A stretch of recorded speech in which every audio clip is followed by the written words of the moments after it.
So the other thing I wanted to mention about this transit is that there's a shadow aspect to it, which is Mars Jupiter, which can be competitiveness, or, well, actually, it's interestingly, it is the Olympics, because Jupiter is traveling other cultures, and Mars is competitive, but it can be because it's in the sign of Mercury, Gemini. We have Mercury retrograde, and that's going to be squaring Uranus on this full moon coming up, which I don't want to get thrown off on that. But basically, Jupiter Mars can be challenging, and people can get fired up about their beliefs and competitive and be at war with each other over beliefs. And in our own lives, with our family, Saturn squaring it, there could be some sort of battles between beliefs with parents and authority figures.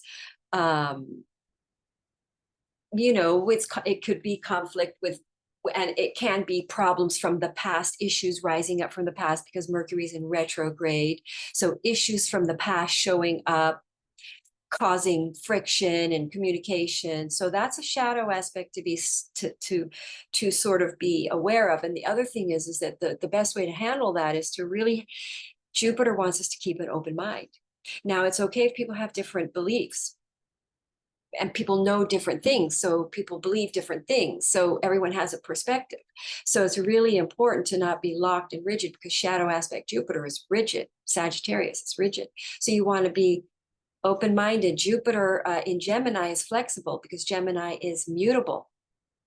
It's information-based, base our belief. Saturn's coming in and saying, if your belief is woo-woo and out there and just out in the clouds, Saturn's going to come in and challenge it and see, is this belief based in reality? Like, is what you actually believe based on real truth? Because Jupiter, Gemini is going to be information about the truth. Jupiter is always about the truth. So it's like we're going to be learning the truth about what's real. And with Neptune at that end degree of Pisces, we're clearing karma on the illusions of spirituality. What is an illusion about spirituality? What is that? So it's not religion.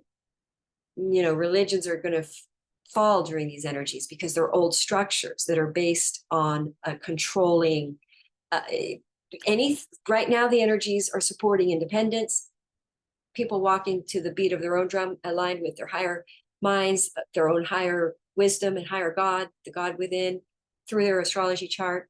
However,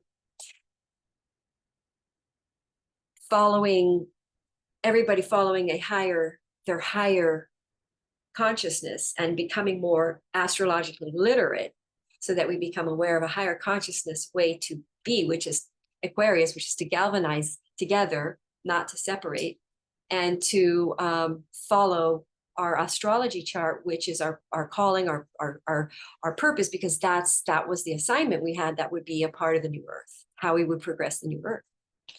So anything quickly to share about it? Let me just take a look at this again. So Saturn in the sign of Pisces too is, so there's going to be some sort of government or authoritarian restriction on an expansive project, basically. And that could be frustrating and cause conflict, or, if we're working in shadow. So we want to work in more the light, in the positive, which is why astrology is showing us the option, which would be to have an open mind and to keep the lines of communication open, to be honest and truthful, and to walk a higher, the more higher consciousness route or way of walking, to walk through it higher conscious. That Jupiter and Mars is there to help us do this, because Mars is giving us the energy to really break through a barrier here, because there's some kind of a barrier or a Saturn, which is something has to be done the right way, a way we don't want to do it. And so we have to sort of overcome something here in order to expand our Jupiterian mission. All right, thanks for watching. Namaste.